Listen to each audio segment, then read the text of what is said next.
të gjithëve dhe mirë se erdhët në ISP Beyond the Bell, podcasti zyrtar i International School of Prishtina, ku shkojmë përtej mureve të klasës për të diskutuar tema që ndrinkojnë drejt për drejt në jetën tonë si nxënës, si individ dhe si komunitet. Unë jam Toska dhe sot po trajtojmë një temë themelore, shpesh të anashkaluar, por absolutisht kritike për suksesin afatgjatë. Shëndetje mendore.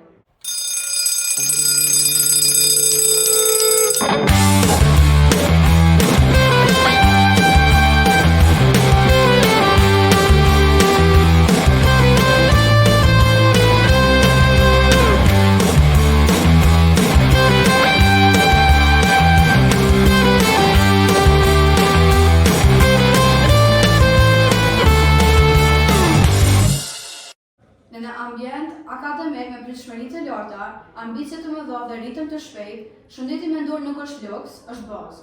Për këtë arsye sot kemi kënaqësinë të kemi në studio një psikologe profesionale, e cila punon ngushtë me të rinj dhe adoleshentët.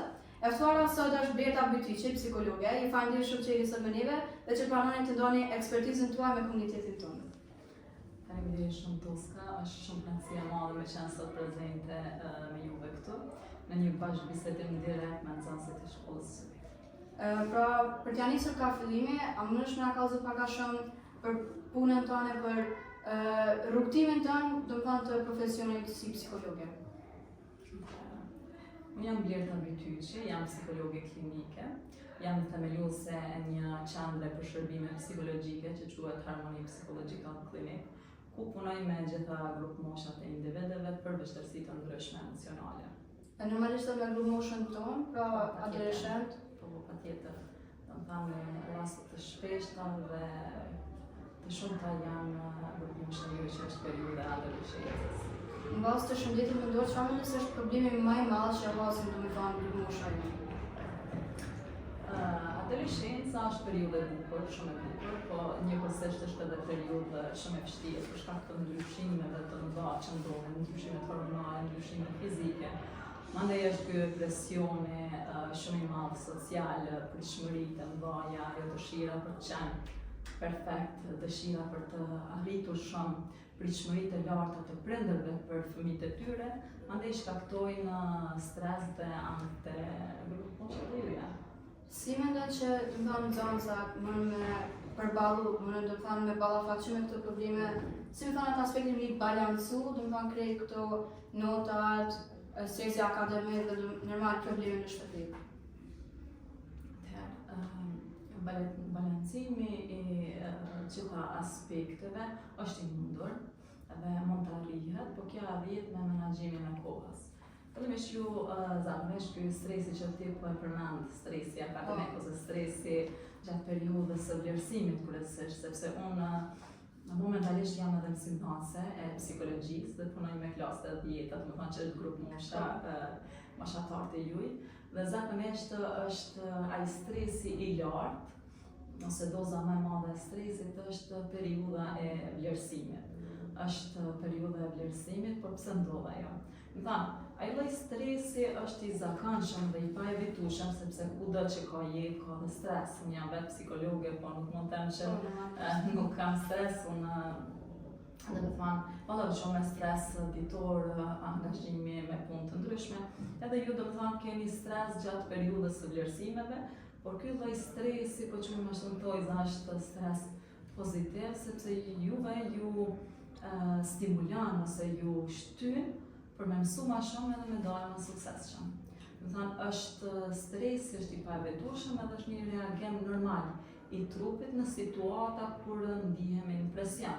Dhe që i presioni është periudha e vlerësimit, por si mund të balansohet, është që nxënësit duhet të menaxhojnë kohën, do të thonë, të mësojnë në mënyrë sistematike dhe jo kur vjen periudha e vlerësimit.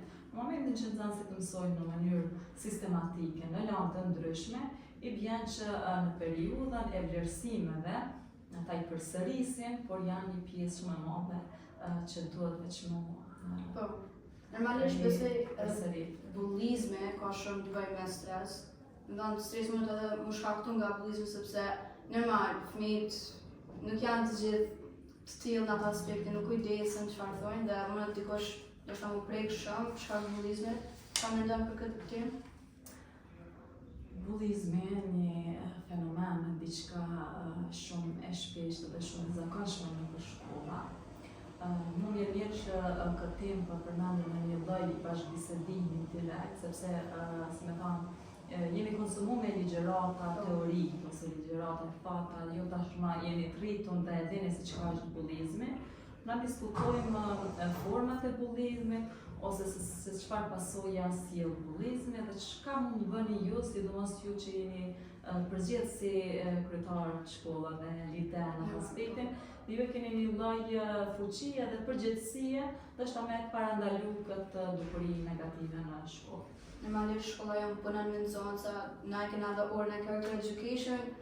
Faktikisht këtë muaj edhe kena dhe temën e bullizmit, ku kemi projekte çdo javë me nxënësa me kujdestar të klasës folim, pra normalisht si na që gjithë me ditë më kanë të kujdesshëm, andaj në fakt, pasojat e bullizmit nuk shkaktojnë vetë stres, pasojat e bullizmit janë shumë dëmshme dhe shumë afatgjata, do të thonë një viktim e bullizmit e pa trajtuar ose pa identifikuar mund të sjellë edhe çrregullime shumë të mëdha si depresioni ose mendime shumë të rënda.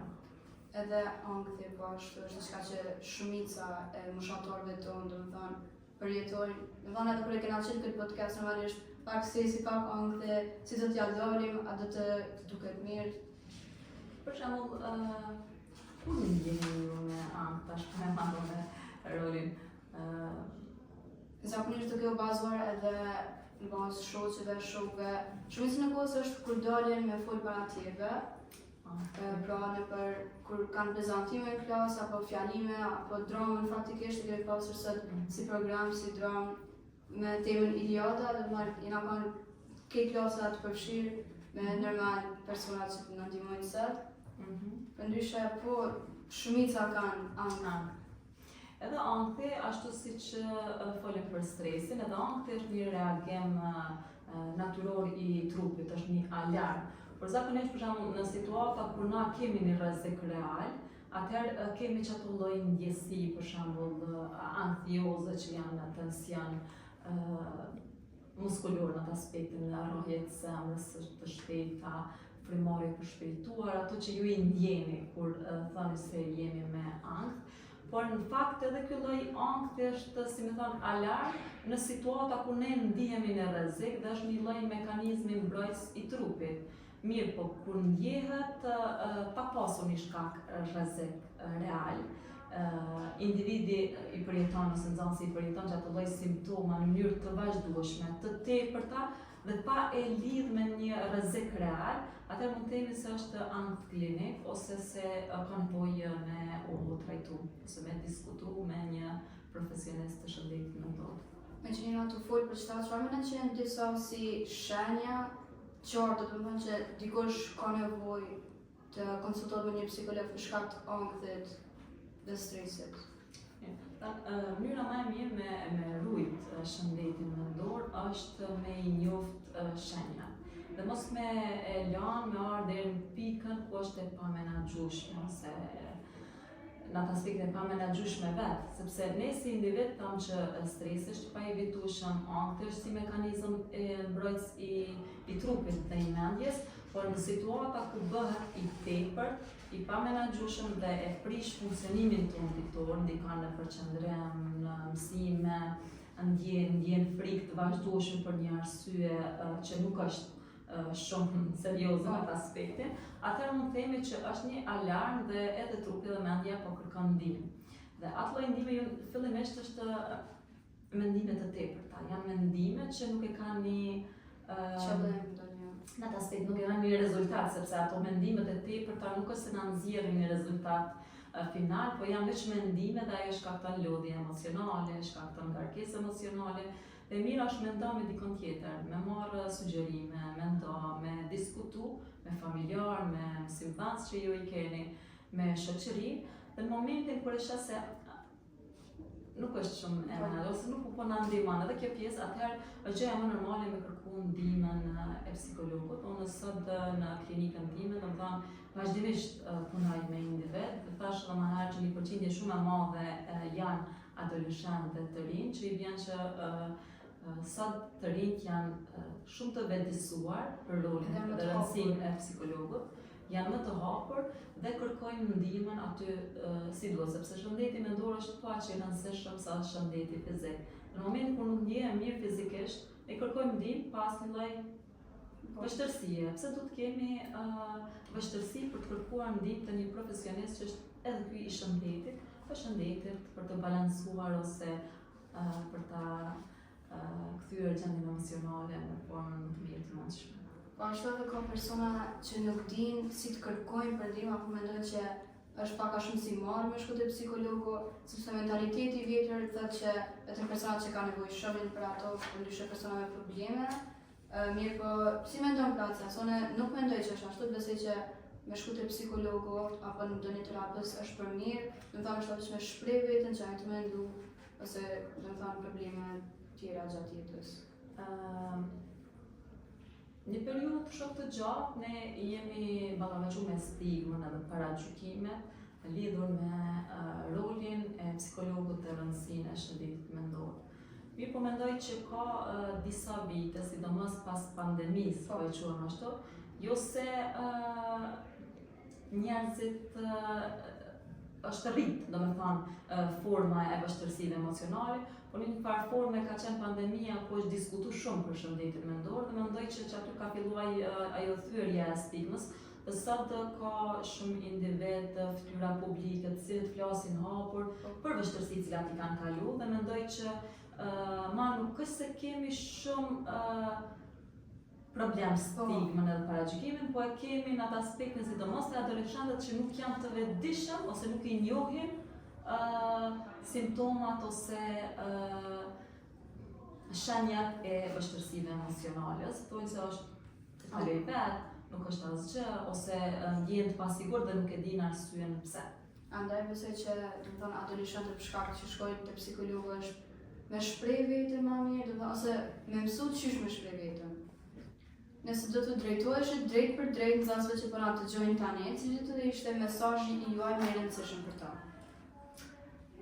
Fotoska. Unë thash dhe më herë që jam simbanse e nxënësve të klasës dhe vazhdimisht ju drejtohem në këtë mënyrë që ne si individ jemi individ të cilët kemi pika të forta dhe pika të dobta. Individ me aftësi, po kemi edhe mundësi. Asnjëri prej nesh nuk është gjeni, nuk është i gjithdijshëm. Dhe ne nuk duhet të tentojmë të jemi perfekt, sepse mandej perfeksionizmi na shkakton stres edhe ankth. Ne duhet të fokusohemi, të mundohemi dhe të përkushtohemi në aftësitë edhe pikat e forta tona, në mënyrë që ta kthejmë në profesion dhe të shkëlqejmë në atë pikë. Ju këndo që ju e admironi prej aktorëve, këngëtarëve, sportistave të tjerë, edhe ata janë shumë të mirë, shkëlqejnë, por në profesionin që ata kanë zgjedhur. Më thanë, ju sot më keni ftu si psikologe dhe më vlerësoni për këtë pjesë. Unë sot vlerësohem vetë sa jam e mirë në profesionin që unë kam zgjedhur. Dhe nuk më vlerëson askush se sa jam e mirë në fushat e tjera, por unë kam zgjedhur, domethënë, kam qenë më mirë në lëndët shoqërore dhe kam zgjedhur të kthej në profesion dhe të jap kontributin tim shoqëror në pikat që kanë qenë në pikat e forta të mia. Dhe ju gjithashtu të nxënësit duhet ta dinë që në cilën do mënyrë ata kanë aftësi dhe pika të forta dhe duhet të përkushtohen aty në pika dhe të shkëlqejnë në këtë pikë. Normal të gjithë jemi kësi ndryshëm, kemi edhe preferenca tona, dhe normal besoj që secili do të më përshtat për veten siç ka lënë. Panon me çfarë them? Dhe një Toska se nuk thash, po me që jemi të gjithë ndryshëm, besoj që secili do të më përshtat me veten, do të thonë qoftë profesionet, qoftë çfarë vendosin për të ardhmen. Normalisht, a mendon ashtu?